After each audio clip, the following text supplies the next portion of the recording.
बिस्मिल्लाहिर्रहमानिर्रहीम। अस्सलाम वालेकुम दोस्तों, आज का हमारा टॉपिक है हाउ टोटल स्टेशन वर्क। बहुत सारे इंजीनियर्स इसे देख के घबराए होंगे कि ये क्या है, इसका काम क्या है, इस पे काम कैसे करते हैं, इसे कैसे सीखेंगे, क्या इसे सिर्फ वो लोग जिनका एक्सपीरियंस है वही यूज़ कर सकते हैं या फिर सर्वेयर यूज़ कर सकते हैं। तो सिविल इंजीनियर्स का ये काम नहीं है, तो ये सोचना बिल्कुल गलत है कि इसलिए मैं आप लोगों के लिए एक वीडियो लेकर आया हूँ। इस वीडियो में आप लोगों के इस वीडियो में आप लोगों को इसके बारे में बताया जाएगा टोटल स्टेशन कैसे काम करती है और इस पे कंस्ट्रक्शन साइट पे कौन कौन काम करा सकते हैं और कर सकते हैं। इस आप लोगों से गुजारिश है कि हमारे चैनल को अभी तक सब्सक्राइब नहीं किया है, अभी हमारे चैनल को सब्सक्राइब कर ले और हमें सपोर्ट कर ले, ताकि हम आप लोगों के लिए ऐसी टेक्निकल वीडियो बनाता रहेंगे।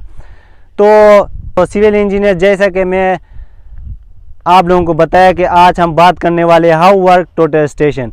तो एक सवाल आप लोगों के जहन में आया होगा कि टोटल स्टेशन तो अभी आया है, तो इससे पहले सर्वेइंग का काम एंशिएंट टाइम से चलती आ रही थी, तो इसका काम पहले कौन करता था, तो ये मैं आप लोगों को बता दूंगा। तो आज हम समझने वाले कि टोटल स्टेशन काम कैसे करते हैं, इससे पहले ये काम किस तरह होता था। सबसे पहले मैं बात करता हूं कि टोटल स्टेशन के, इसको आप लोगों ने कॉलेज के दौर में भी देखा होगा। एक और मशीन है जो हम इसको थेडोलाइट बोलते हैं, उसको भी आप लोगों ने देखा होगा, किसी एक कोने में पड़ी होगा लैब के, ठीक है। सिर्फ आप लोगों को दिखाया होगा कि भाई वो टोटल स्टेशन, वो थेडोलाइट है और ये ऑटो लेवल है, लेकिन आप लोगों को हाथ लगाने नहीं दिया होगा और बाज़ कॉलेजेस में नहीं भी होगा। लेकिन आज के दौर टोटल स्टेशन ये थेडोलाइट के रिक्वायरमेंट को पूरा कर देते, थेडोलाइट के रिक्वायरमेंट को पूरा करता है और थेडोलाइट टोटल स्टेशन के नाम से पूरा लुप्स हो चुका है। इसीलिए अभी हम उसको इस्तेमाल नहीं करते, क्योंकि टोटल स्टेशन आ गया। हम इसे स्लोप डिस्टेंस, वर्टिकल एंगल और हॉरिजॉन्टल एंगल मालूम करने के लिए इस्तेमाल करते हैं। कोई भी कोऑर्डिनेट जो अर्थ सरफेस के ऊपर मार्क करना हो तो इससे हम कर सकते हैं। तो अब थेडोलाइट का इस्तेमाल ख़त्म हो चुका है। थेडोलाइट की मदद से एंगल के ज़रिए हॉरिजॉन्टल डिस्टेंस मालूम कर सकते थे। तो थेडोलाइट के बाद टोटल स्टेशन ईडीएम आ गया, जो इलेक्ट्रॉनिक मैग्नेटिक मेजरमेंट हमारे पास आ गए। इसका नाम ईडीएम भी है। ये नाम सुनकर आप लोग परेशान नहीं होना कि ये ईडीएम, जब बात हो रही है ईडीएम के, तो आप लोगों के फ़ौरन जहन में ये बात आना चाहिए कि ये उसी टोटल स्टेशन की ही बात हो रही है।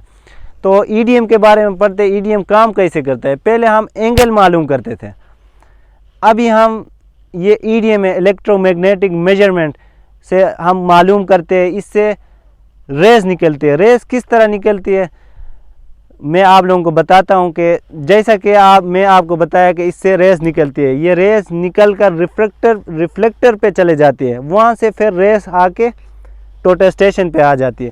ये किस तरह होती है मैं आप लोगों को बताता हूं। ये हमारे पास प्रिज्म है, हम इसको प्रिज्म भी बोलते हैं और ये रिफ्लेक्टर भी है। इधर से हमारे टेलीस्कोप से इधर से हमारा निकल गया रेस, यहाँ से निकल के इस रिफ्लेक्टर पे आ गए, रिफ्लेक्टर से फिर रिफ्लेक्ट होके फिर इस पे चले गए, ठीक है। इस दौरान एक डिस्टेंस जनरेट होता है। डिस्टेंस जनरेट किस तरह होता है, आप लोगों ने बचपन से फार्मूला याद करके आए होंगे कि डिस्टेंस के time into speed of light. हमारे पास दो टाइम आ गया, T1 और T2। आइए जानते हैं कि इसका फार्मूला कैसे बनेगा। टाइम दो दफ़ा ट्रेवल किया, एक यहाँ से निकल के इधर आ गया, फिर यहाँ से निकल के वहाँ टोटल स्टेशन पे 2ID होगा। और उसके बाद आप मनफी करना है T1 और T2 का, आप इसे इनटू करना पड़ेगा स्पीड ऑफ लाइट से। 2ID अपान में चले जाएगा, अपान में जाने के बाद एक मुकम्मल फार्मूला बन के आप लोगों के पास आ जाएगा। और उसके बाद ये आप लोगों के सोच जहन में ये बात आए होगी, यार ये सारा कुछ फार्मूला हमने करना होता है। ये बिल्कुल हमने खुद नहीं करना होता, उसमें एक सॉफ्टवेयर है, ऑटोमेटिकली वो कैलकुलेशन करके हमें दे देता है।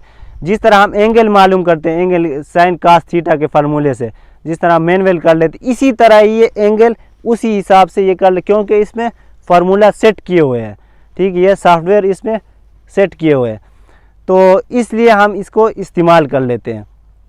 इसमें ये सारी कैलकुलेशन मतलब टोटल स्टेशन ये ख़ुद कर लेता है, इसीलिए हमें मतलब ख़ुद करने की ज़रूरत नहीं होती, सिर्फ हम प्रिज्म लगाना होता है जो हमारे रिफ्लेक्टर है, मतलब जो मैं आपको बताया प्रिज्म भी हम उसको बोलते हैं।